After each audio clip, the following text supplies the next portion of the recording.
কোন বাপের বেটা নাই, এমন কোন মায়ের সন্তান পৃথিবীতে জন্ম নেয় নাই।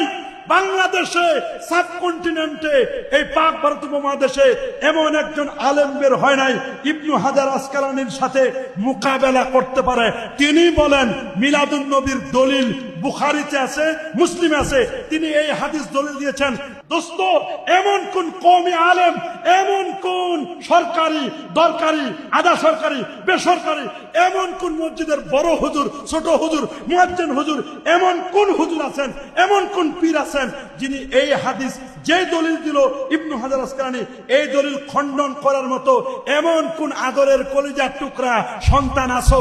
আসো বাবা, আসো আসো, যদি প্রমাণ করে দেখাইতে পারো এই দলিল তিনি দেন নাই, এই দলিল আমাদের লাগবে না, উনার চেয়ে আমি বেশি বুঝি, আমাদের ওয়াজ করার দরকার নাই, তুমি যা বলবা তাই মেনে নিব।